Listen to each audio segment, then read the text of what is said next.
Hey, everybody. Welcome to Grilling at the Green. I'm JT. How's your golf game this week? Well, mine's a little shaky, but that's nothing unusual. We'd like to thank the folks at Painted Hills Natural Beef, beef the way nature intended, and also the Oregon Dungeness Crab Commission from Sea to Plate. We appreciate their support of this show. Well, if you've been around golf a little bit, last 11, 12 years, you've probably seen products out there on the market that are really quite exceptional, sometimes very unique, all in a high quality, good way. And so I've asked the co-founder. I'll put it that way. So we want to give Megan credit, Akbar. The co-founder, Akbar Chisti from Seamus Golf. You've seen the head covers, you've seen the ball markers. They've got carry bags now, all kinds of great stuff, and it's really a very interesting story. Um, and I'm just going to let him tell it today. Welcome. Well, thanks for having me. To start, we have this wonderful golf company. My wife and I started about I think it was 2011, so probably 13 years ago. Right. Right here in Beaverton, Oregon. We're both Oregon natives. She's lived in Oregon her whole life. I've lived here since I was like 4 or 5. So collectively, we just love the area and grew up in the same community in Beaverton. She went to Oregon State. I went to Portland State. And we met when she was studying apparel design. And at that time, I was quite the golfer. And so we never really synced up on the golf course, but there was a time when she started making little head covers for me and my buddies. And that was kind of how it started. That's cool. Um, she was just using different fabrics and she grew up sewing and so we started there, and that was in the garage, and that's a very humble beginning. But since then, a lot's happened. Today we have 24, 25 employees, and we've got a lot of great stuff that we're doing. And golf is actually what's blowing us up. Golf has been crazy. Yeah. So I got a real question. Do you play the banjo? Occasionally, yes. I've got my banjo. I'm working on a mandolin. I play more guitar. I Uh, didn't I didn't know you were that talented there. yeah, the guitar is it's like an old bluegrass Yep. guitar. Oh yeah, yeah, Is it yeah. okay for me to show you this while we're Oh sure, showing? sure. Yeah, this is a national resophonic, so I don't know if it's in tune or not, but Ah, there you go.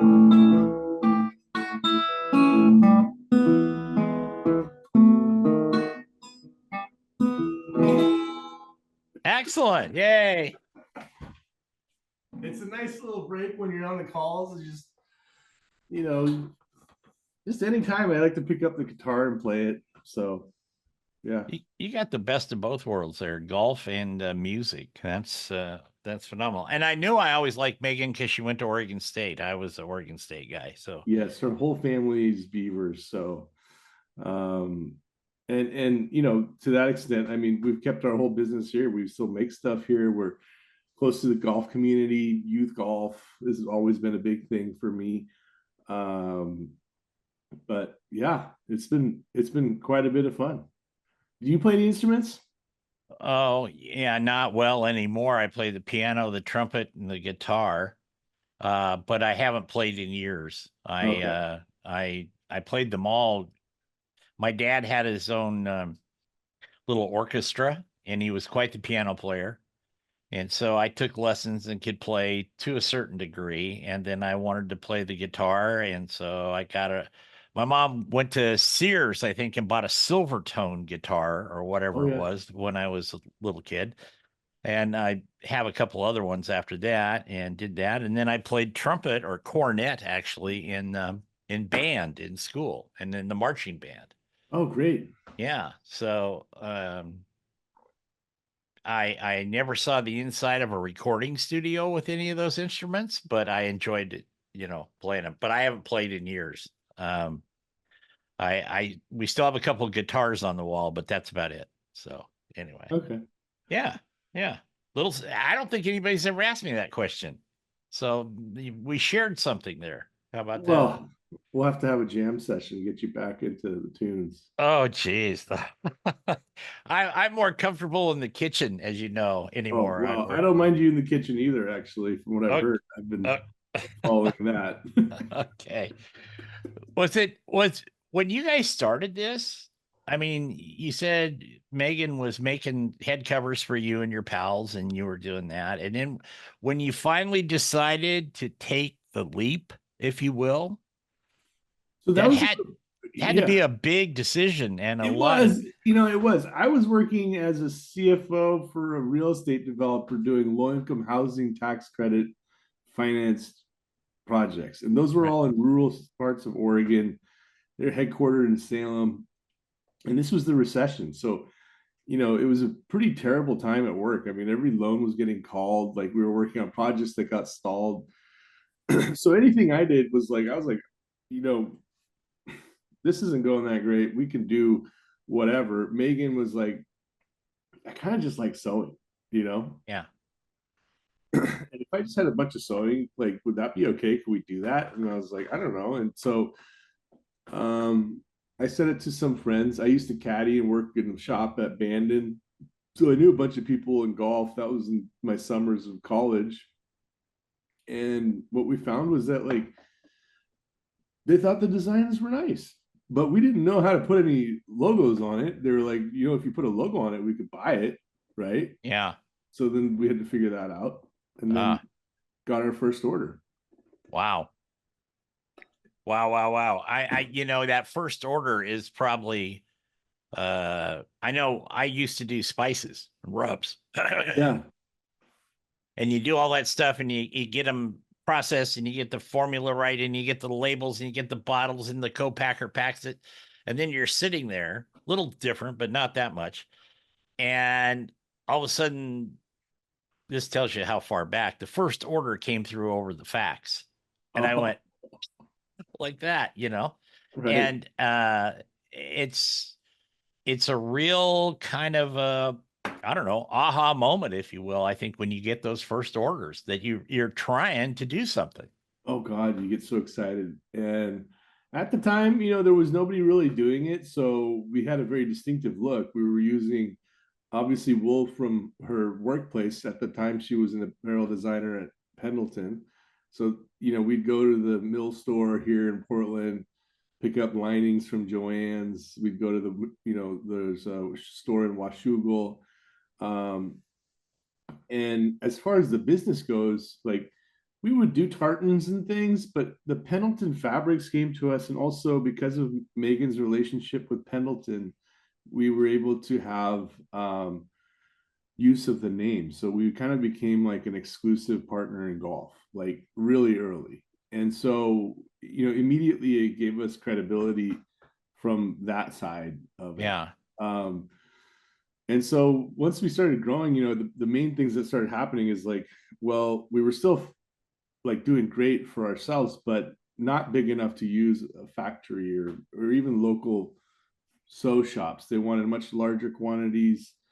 And at that time, there was a lot more sewing going on here too. I mean, we would put up a sewing job, dozen applicants that were like, "Oh, I sew for Jansen," or "I'm a samples tech sewer for Columbia," or this and that. Now we put it up, and it's like, that's one thing I've noticed. But at that time, we were able to cobble together, multiple people that would come to our house, pick up sewing that Megan had prepared, and then bring it back when they're done.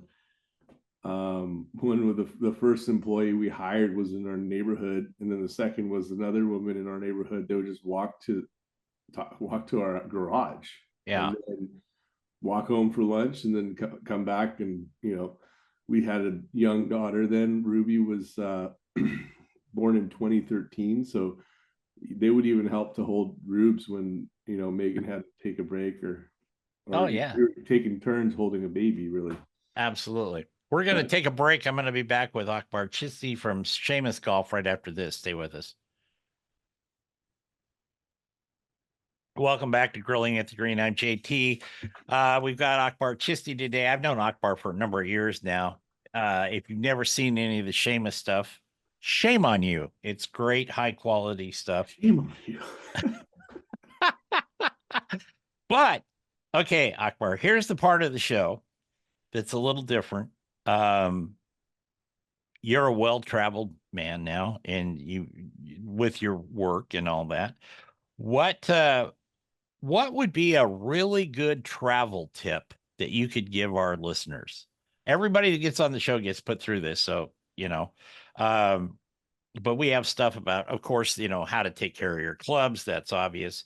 But like, I'll give you a hint. Last week, Brandon DeJong, ex-tour player, was on there, and he goes, "Well, I always kept two pairs of underwear in my carry-on bag." He goes, "Because you could wear the clothes for a couple of days, but when you get out of that shower, you want a fresh pair of underwear on." And he's the Yes. first person that ever said that. So, what would be your travel tip?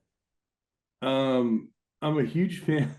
Okay, I have like I have been lucky to travel a lot for golf, and I think that for me, I could just tell you a few things I do that I think are maybe useful. But to start, I check the weather.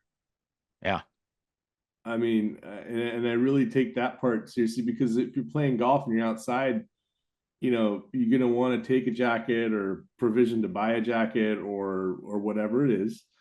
But also, I'm really about taking one pair of golf shoes, not like multiples. And that just has to be a very comfortable pair of shoes that can be worn in rain and no rain, right. moisture. But as far as like what I pack, like I think that like for golf trips, like it's amazing how you can pack so wrong for it, right? Yes. Have you ever done this? I mean, I'm Oh serious yeah. about the weather. Like I've gone to Wisconsin with shorts, golf shirts. It's October. The weather was like 80 degrees. I was talking to the guys. I get there, snowed the first day. Yeah. It freaking snowed. I didn't have anything, nothing that resembled a snowsuit. But Yeah. if I checked it the night before, it looked like, oh man, they got a weird weather thing coming in. Yep. If I was smart, I don't know. Is this a genius tip? Probably not. I mean, I don't know. No, but I think it's relevant because I've done that. I went to play in Mesquite, Nevada, a couple of years ago. Long weekend, family and another with my wife and another couple, and we were going to play 2 rounds of golf. And it's 105, right? But couple days before, the weather had dropped, and they had some rain. So I thought, okay. So I didn't wear shorts. I wore long golf pants. Now it wasn't that uncomfortable. It wasn't that hot. It was only 105 or something. But had I thought it through and brought some shorts to play, I didn't. So no, you're right on the money on that deal. It was like, God, Jeff, you dumbass, you're out here and it's 5 degrees, and I we mean, we teed off at 6 o'clock in the morning, so you want to get out of the heat, right? You yeah, want to be done by 10:30, 11, whatever. And yeah, yeah. The people, the amount of people you travel with and the type of people you travel with, boy, does that dictate a lot. I don't like to go on golf trips that are more than 4 or 8 people. right, 12 is too many. I like to go on golf trips where there's a solid alpha. If that alpha is me, I'm ready to go. If that alpha is somebody else, somebody has to be a chaperone, a shepherd, make sure everybody knows what to do. And in golf trips, I think the number one thing I see that people don't do is drink water. So check the weather and drink water. yep, good idea. Because the water when you're playing links golf and it's windy, you get dehydrated really quick and you don't really realize it. Most people don't walk that much. So you combine that, oftentimes people start drinking too, and dehydration is a big deal. And you actually play better when you're loose and, well hydrated. Yeah, yep, and that does not mean a vodka martini with 2 shots of gin and 3 olives. That's not what he's talking about there. Anyway, that's a good tip. There's a I mean, couple you good can do, tips in. people do that. I see them do it, but if you're there for 3 days, just watch what happens by day three. Yeah, yeah, It's like the living dead, you know. You're watching zombies walk around the golf course, hit it in another fairway, and be like, I'm just gonna keep walking, kind of thing. You know, yeah. and it's like you're not really there to golf now. I think that it's perfectly acceptable to have drinks like after the round, later in the round, but if you're going before the round, then it's kind of tough for you to maintain kind of, the golf thing part of it. I've never understood that, honestly. Yeah. That I've played a lot of golf courses like you have. I've been in a lot of scrambles, some pro-ams, that type of thing. And the guys that get out there and say you're teeing off at 10 o'clock in a pro-am or a scramble, the guys that are there at 8:30 having a screwdriver, 9:30 they're having their first beer. And I'm no prude, I'm quite the not con. either. I'm just saying. I'm saying Yeah, this from experience. Like, yeah, to like, I've been the zombie. I've been the Walking Dead, and like, for me, it's like that. Then when you come back and you come home, and your family's like good, happy to see you, and you're like, I just want to go lay down. yeah. Yeah, I get Wait, that. you wanted a vacation from? No, you're getting put to work. What? It's time to get going. Yeah, yeah. No, I realize that, but I've seen that, and I see, and usually, but with guys that are doing that by the end of the round, they're pretty cooked anyway. I Yeah. mean, they're not functioning properly, if you will. So Yeah, golf trips take you different places. I think getting to go see something that's around the area. People come into Bandon and then they leave. They don't check out the Oregon coast, which is, equally as impressive as, say, if you're going down 17-mile drive. right, right. I think that other activities are great. Go to a concert if you're in some, say you're in Phoenix, like play during the day, go see some music, or in the case of like abandon, like, dude, there's plenty of great fishing and guides and stuff to do an extra day or do something different. That's Yeah, always. yeah, yeah. There is. We're going to take another break here on Grilling at the Green, and I'll be back, and Akbar will be back with me in just a couple minutes. Stay with us. Welcome back to Grilling at 3. I'm JT. Yes, I am. Hey, speaking of, we were talking about golf shoes in the last segment. We've got a new sponsor for the show, Squares Golf Shoes. Bob and his crew back there outfitted me with shoes, and the crew on the TV show. So, and they're great. That's all I can say. It's great. I got fat feet. You get older, your feet get fat. Um, and the squares really do make a difference to me, keeping my balance and stuff. So squares golf shoe, thank you. Also, Painted Hills Natural Beef, of course, they've been with us for a long time. And Gorilla Grills, we love their versatility of their grills. We use them on the shows, and they are terrific. So anyway, we're talking with Akbar Chisti here from Seamus Golf.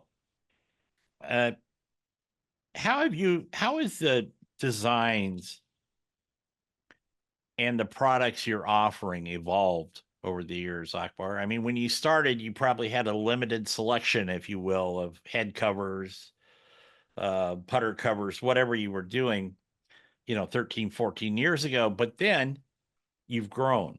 And I look at your website. I've looked at it obviously before the show, but I look at it frequently to see the new stuff you come up with, which is very cool. You've got carry bags now. You came with the ball markers. Um, I saw you at a couple of tournaments out there with the apron on, punching out the ball markers and stuff Yeah, like that that. ball marker thing was a real hit, and it wasn't anticipated to be so. I mean, we were very surprised by how well it did.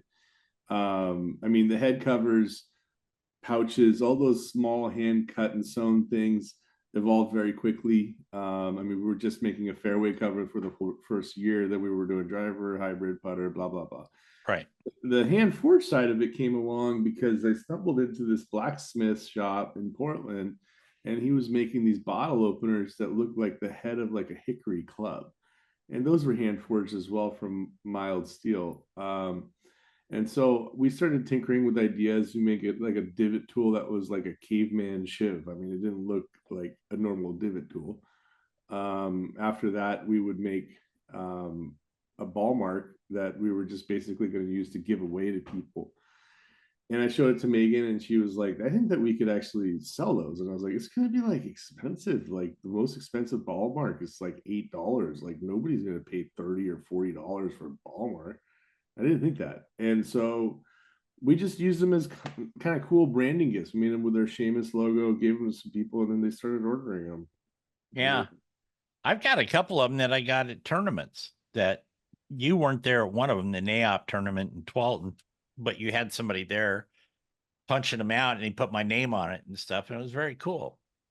So, I actually collect ball markers. So I got a big vat of them. I don't, and my daughter doesn't play golf, so I don't know who's going to inherit those particular things for me. But I I keep could your, have a whole conversation with you just picking ball markers out of your bucket and just oh, he played. yeah. I mean, that's the thing is these little things. I have a scorecard pencil. Oh, here I got. This is my scorecard pencil collection. So Oh, like, there you go. it's just a bunch of California golf clubs, St. Patrick's Lake, Sand Valley, Lido, Berkman's place. That was a good one. Oh yeah. Seattle, yeah, the Royal County down. So like, and what I do with these is I score my daughter's volleyball games. So I pick a different scorecard pencil when I go to the game, and it's a random golf course. Ah, is it bring her good luck? I think it does. Yeah. You know, and I feel like I'm usually very serious when I'm scoring with a smaller pencil. Like I'm like, oh yeah, this has got to be good. For some reason, I take it more intentional. And I So know how to use the erasers really well. So yeah. So what's your relationship with the goats? the goats. Well, I have a deep personal relationship with goats. I mean, culturally, we're supposed to sacrifice a goat every year. My family's from Pakistan, so we would eat a lot of goat. Growing up, I was part of one of those things, which was kind of crazy. So when this opportunity came up with the Campbell family at Sylvie's, Right. you know, they're in the business of, you know, raising quite a few goats. I mean, they have a lot of goats running around on this ranch out in Eastern Oregon. And they were like, hey, you know, these are actually a type of Peruvian pack goat, and we have Peruvian herd shepherds even here to have them, you know, move stuff. And so they tried to do the golf thing with them. They wanted to do that, but the problem is like there's no golf bag designed for a goat. So they sent over kind of a saddle, and we started playing around with some designs and asked us to, you know, design a golf bag for the goat. So can you hold all the clubs in it, or is it, 6 clubs, 8 clubs, something like that? So the goat bag was designed around a couple of few key things. We're playing a par 3 course, Right. so it's just going to be like half set or whatever or less. Um, it has to hold peanuts because if you want the goat to go anywhere, you have to feed it peanuts. So it's got a peanut pouch, and they requested that it have 3 drink holders in it. So we put 3 drink holders in it. Is that 2 for the player and 1 for the goat, or is I it? don't know, but Okay. I mean, goats are pretty impractical as far as caddies go because the one thing that we're challenged by is they like to eat grass. Wow. So they stop to eat grass. I mean, it doesn't get more than a hole or two, and then you're like, okay, this was funny. I got my picture with them. It's kind of a union type goat. They'll lay down and you got to pull them, you know. And most golf guests don't like.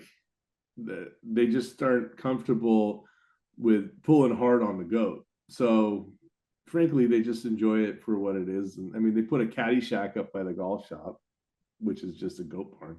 Yeah. This is caddy shack. You could always just pick them up. I mean, goats aren't that heavy. Oh my God, Bruce is like freaking. Is he? Oh, big goats. Yeah, these aren't small goats. Okay. I mean, they got to be pretty hefty. They're double baggers. They're carrying 2 bags. Ah, okay. All right. All Yeah. right. So you got the saddle, or more or less like a old pack saddle arrangement, and then you're looping a bag on each side. Yeah. Kind of. Yeah. So because I've heard of, I mean, I know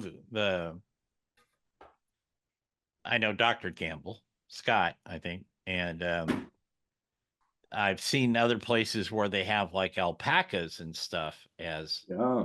using Well, I the mean, if cat you look at animal. historic golf photos, they've been putting them on dogs, elephants, horses. Right.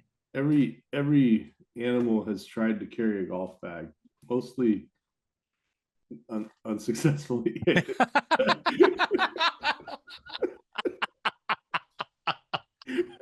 Well, that's true. That's true.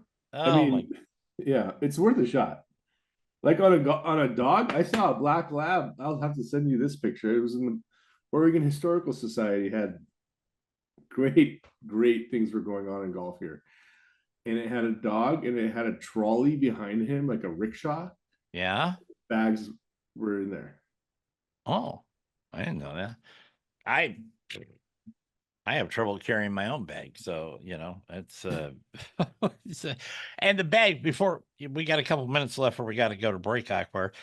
You've got some new bags out. At least they were new to me when I looked at them, and they're using a lot of the Pendleton fabric and Yes. Pendleton designs with Megan on there. Tell us about those. Those are walking golf bags, mostly designed for 10 to 12 clubs. That's the bag I travel with, because it's so small, you can put it in the back of any tiny little Uber you hop into.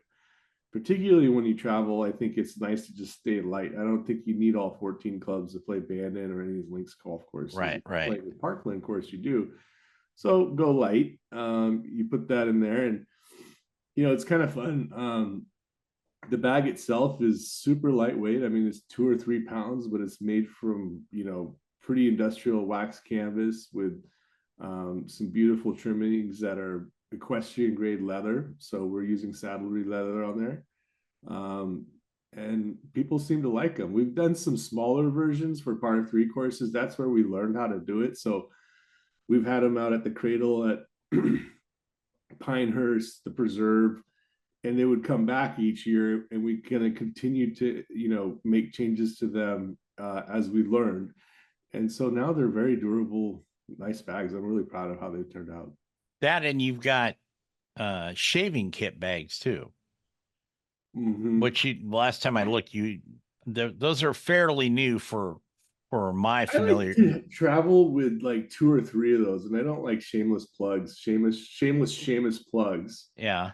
But I have, because imagine you have a Pendleton one, a camo one, and whatever. So I got my wires and stuff in one. I got some, toiletries in the other, or I'll put golf balls in one, and then it's just I become super hyper organized because I just grab the bag I need or whatever.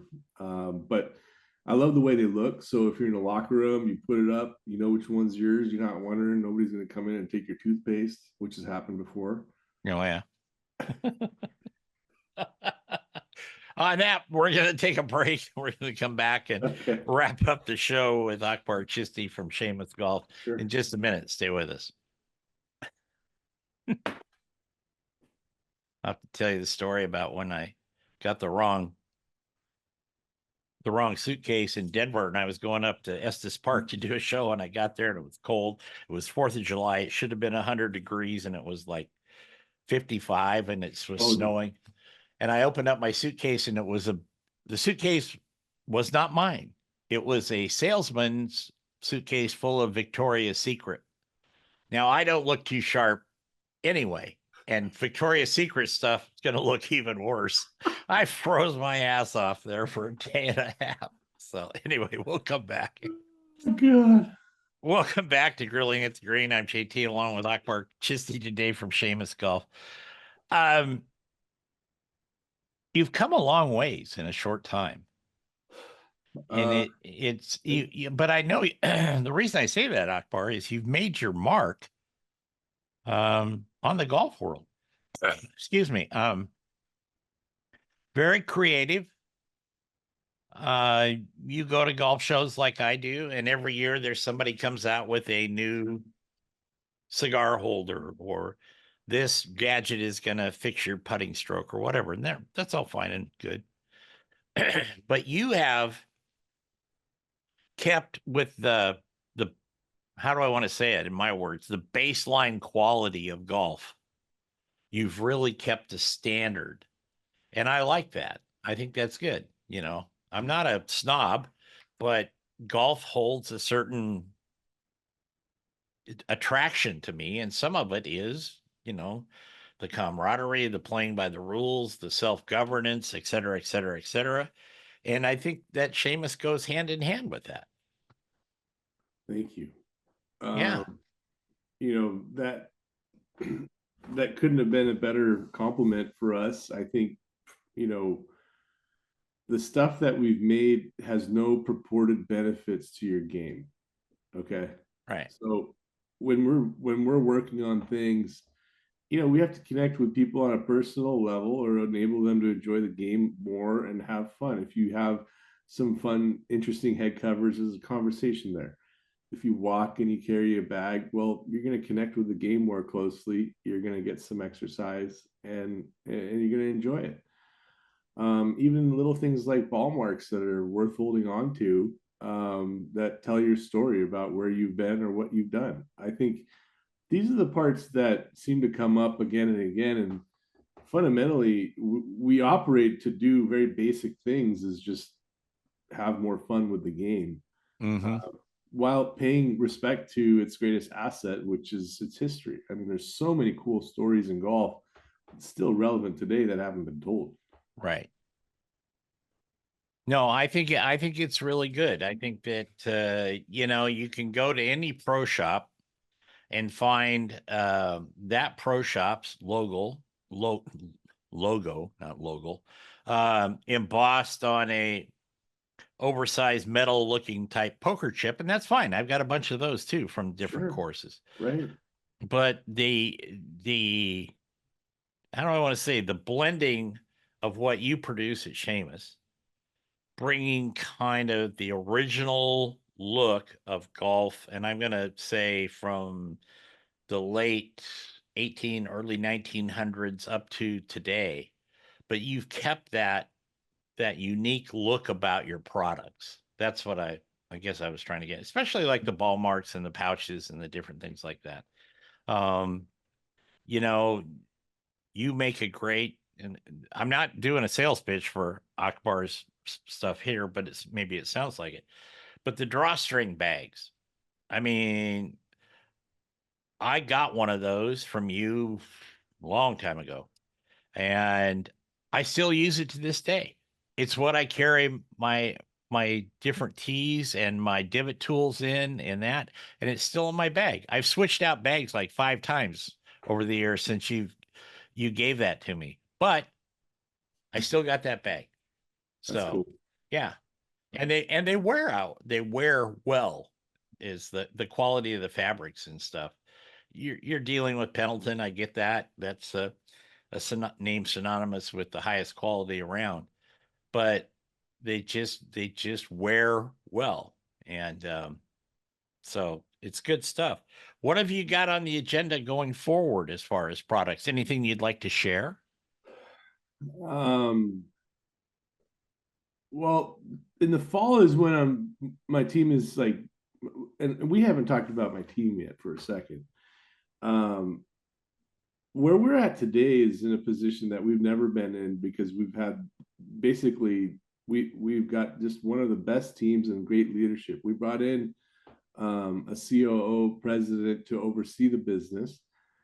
And I'd say this is the biggest win we've had, because he helped us organize and elevate and really help support our staff, and guide them to the point where now we're planning out 2 and 3 years out. Um, I think that one of the things I would comment on is we've been doing a lot of golf shops and events.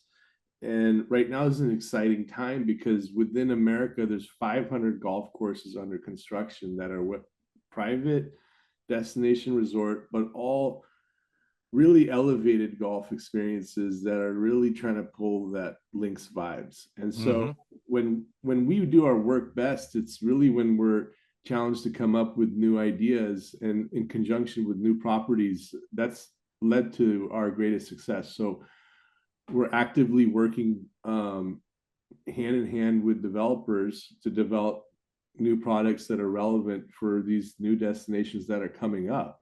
Yeah. And and to that, I think is very exciting.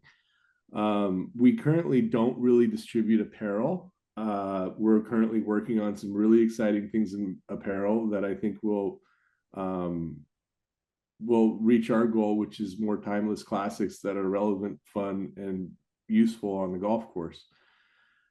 So, all said, I mean, I think that Megan and I are in the best place we've been with this company because there was times where we were both working in it a lot.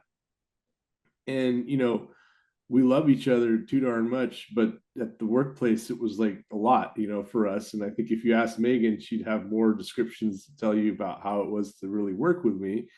Um, which everything she says is true. So, but the thing is that like once we were able to like fall into this situation, this fella's named Kevin. He came.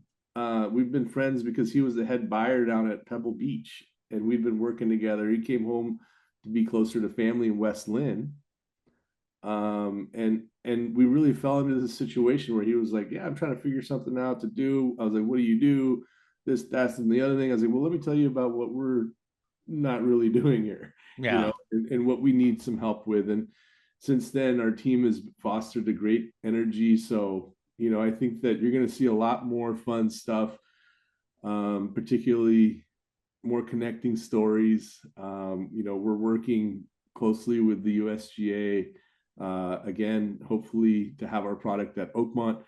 Um, we've been blessed to have a partnership and product at the Masters, Berkman's Place. I'm always working to try to renew that. Right now is that time. If it can be, that'd be great. So we just amen corner right now. So There you go. There you yeah, go. We're gonna get out of here for the regular show, but Akbar's gonna stick around for after hours for a few minutes. He hasn't been abused like that in a while, so we're gonna do that. But Akbar Chisti, real quick, Akbar, how can they find? Give us their website and stuff. it's SEAMUS golf.com, SeamusGolf.com. Okay, cool.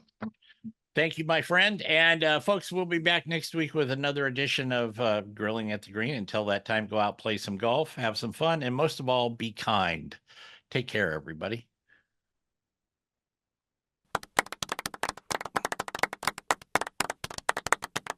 Hey, welcome to After Hours here on Grilling at the Green. I'm JT. Today we've got Akbar Chisti from Seamus Golf in Beaverton, Oregon. If you don't know about their products, you should. That's the only thing I'm going to say, because they're great. Known Akbar now for, I don't know, 10, 12 years, something like that. And it's been a while. And he's been on the show a couple times before, back when I had to go downtown Yeah. uh, into the big studios. And now we do studios at home and all that stuff and get it out there, same distribution. So it's all good. Um, Akbar, this is where I ask some kind of irrelevant questions. You might say irreverent too. It's up to you. But and you just answer with whatever the first thing is that comes to your head. Okay. All right. We'll start easy. If you could play a round of golf with one of your golfing heroes, who would it be? Arnold Palmer. Okay. Okay. If you were going to get a lesson from a touring pro, they could still be touring or they could be retired. Who would that be? Tiger Woods. Of course. Absolutely. Um, how have things changed for you since you started in the golf industry personally? Uh, the biggest change since we started in the golf industry is how many people I've met and how many people have inspired me to shape my own life. I mean, I think that the greatest return we've had is the people we've met through this company. and I find myself in such a better spot, so much more supported because of, I have friends that are also running golf businesses, and we have a communal spot. When we started, I didn't know anybody doing anything, Right. so it was a lot more scary. So I'm not as scared right now. Good. I'm glad to hear that. Yeah. Um, Akbar, if you could dine with a historical figure, who would it be? And what would be on the menu? Hmm. A historical figure. Yeah. Um, I would I would eat Creole food with Louis Armstrong. How's that sound? That sounds pretty good. Pretty good. I met him when I Did was a you little really? kid. There's a picture of me with Louis Armstrong I because just he, made the assumption that he was from Louisiana, isn't he? yeah, New Orleans. New Orleans. Yeah, I want to go to New Orleans and eat with Louis Armstrong. Yeah. Um, he came to the grand opening. I was about 3 or 4, maybe, to the Lloyd Center. Um, and he played, and they used to do that, bring in celebrities and cut the ribbon and all that kind of jazz. And I was a little tiny kid, and I have a picture of me with him with that big smile and all Really? that. I just remember this huge man, and I couldn't tell you if he was really that big today, being a grown up, but Yeah. I was just small, and I just like, wow. And he, hey, how you doing? That type of thing. Is like, cool. Okay. Um, if you could erase one mistake from your past, what would it be, if any?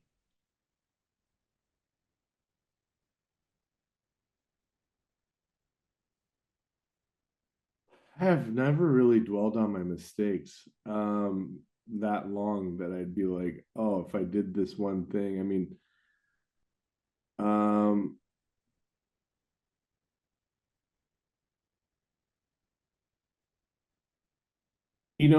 I think one of the biggest things I did for my progression was to get a psychologist and a counselor at times when we were struggling with personal or work stuff. I have to say, if I did that earlier, that would be great. Yep. Yep. I understand. Um, if you were declared supreme leader of golf for one day, what would you decree as supreme leader of golf? I would accelerate public and private partnerships on municipal golf courses. I think you're the only person that's ever said something like that. That's a good Because I thing. mean, City of Portland has 900 acres of parkland dedicated to golf, Yeah. and it's the only parkland that makes any money. And if you put some energy into it, you can make more to pay for any other resources, which it does. Right. I think it'd be cool. No, yeah. Do you think that professional golf is getting further removed from everyday or weekend golfers?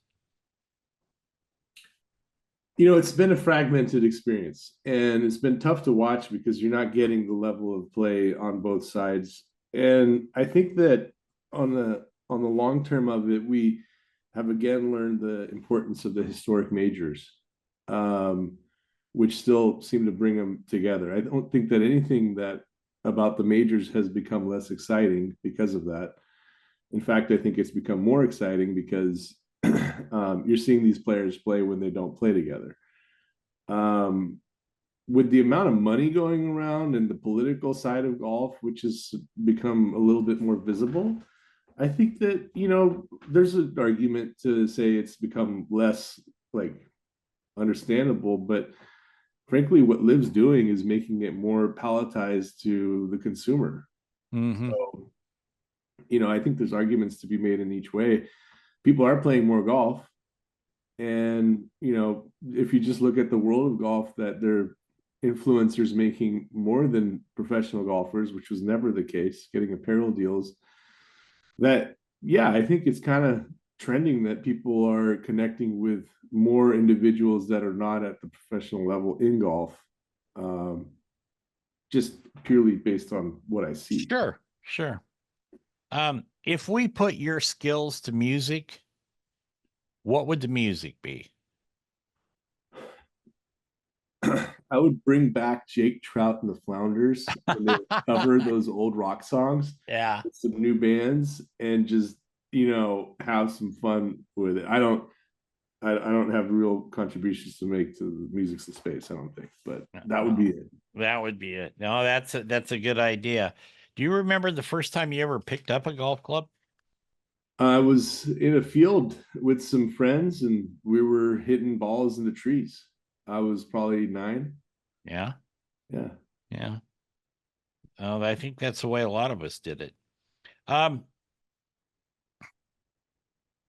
what's your favorite movie? The Big Lebowski Is it? Yeah, or Pulp Fiction. mine's Casablanca. I I'm wish I kind could say something cool like that. Casablanca is a great film for so many better reasons. of.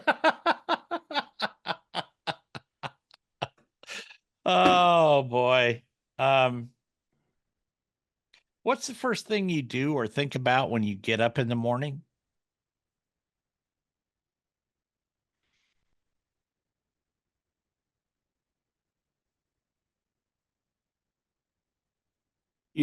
I used to think about what I got to do, but at this point, I like to just get up and Megan and I have coffee in this room and we just talk and stuff. That's kind of fun. I like that. Is there anything in particular you miss about your 20s? I know you're only 31, so come on, I'm but 41, 41, I 41. know I'm teasing you. Thanks for that. Yeah. I like the amount of the lack of physical pain. It was almost like it didn't exist. The ability to just get up and go and just do all kinds of stuff. I mean, that you talk about mistakes that you made you'd want to erase. I never want to change my 20s because I made use of every bit of it, you know. Yeah. Yeah. I know that. I know it takes, and it's kind of an old joke, but unfortunately, it's true. When you get up in the morning and it takes you about 5 minutes to get everything moving in the same direction, to physically to do that, that happens to all of us. Um, do you think that golf can help kids who have trouble with either like math or social skills? That it can cause them trouble with those. No, can help them. Oh, If I golf mean, can help them with math or social skills. yeah, I think that you take a kid, you put them on a golf course, they're immediately going to learn how to interact with adults, and they learn a ton of behavioral rights and wrongs, and that's through the etiquette process. And frankly, what that does is it sets the boundaries of like you're doing okay as long as you're doing these things and nobody cares. I think that the math side of it is like, yeah, we get maybe too good at addition when we're on the golf course to the point where we know a little too much. But in the beginning, yeah, I think it would help. You know, Okay. Yeah, good. Only a couple more here, Akbar. Um, what's the hardest part of your job? I like people a lot, and I love our employees, and I want to see them successful. And if a situation comes up where they're not finding success, I take it personally, and I try to do everything I can. But I'd say that's the hardest part is how to create an environment for success in a company. Okay. Um, what do you want to do when and if you ever retire? You might not be thinking that far ahead at this point. Um, I just like kids golf, so I'd probably just teach kids golf, or do something close to the game. Yeah. Mow greens, cut cups, get a, Yeah. roll around with my dog and do that. That could be cool. Be a starter, something. Good starter, yeah. But I don't want to deal with the BS of the starter. Like I'm not into like, oh, you guys are not playing fast enough. Well, you could also be a marshal, put the dog on the seat next to you, it looks ferocious, and Oh say, yeah, you guys got to move along and let the move dog along. let the dog bark at him a couple times and drive away. Well, I think that's a good idea. Okay. Okay. Two more. What would be your last meal if you were on death row? Nahari. That's like a goat stew that my mom makes. It's a Pakistani dish. It's so good. So you could eat as much as you want because there's no hurry at that point, right? Well, yeah, I'd probably request some naan as well, garlic naan, ideally. Okay. Okay. All right. This is your chance, Akbar. What is your message to the world?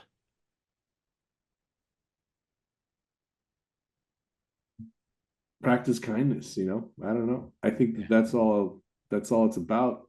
Love and being there for your people. Yeah, I think you're right. One last question, though. This one isn't on the list. Is that a didgeridoo leaning against the back wall? Yes, it is. I don't know how to use it. And I just picked, so like this is kind of my music room. So kids come and I let them play with all the stuff. That thing, these folks were driving across the country. And they were like, hey, we're going to throw this out to a friend of mine. And they're like, actually, I know exactly who wants your didgeridoo. And so they called me and they're like, do you want a didgeridoo? I was like, absolutely. Yeah. And then I got it and I was like, I don't have it. I got to YouTube this at some point. I've only had it for a couple weeks. But like, if I could figure out how to do it as didgeridoo, I feel like it could be checking a personal box. Well, sure, sure. I listened to him play in Australia. They wanted to know if I wanted to bring one home, and I can't put it under the seat. If Or you want my over. didgeridoo, you gave me so much great advice with my barbecue. I will happily get you my didgeridoo. Well, I don't want to. I don't want to steal one of your toys. We'll talk about it when we come over and film. How's All that? right, all Okay, right, we'll talk about that. okay. Akbar Chisti from Seamus Golf, Beaverton, Oregon. SeamusGolf.com. Thanks, buddy. I appreciate it. Jeff. We You bet. appreciate you. We'll be back next week with another edition of After Hours. Until then, go out, play some golf, have some fun, and most of all, be kind. Take care, everybody.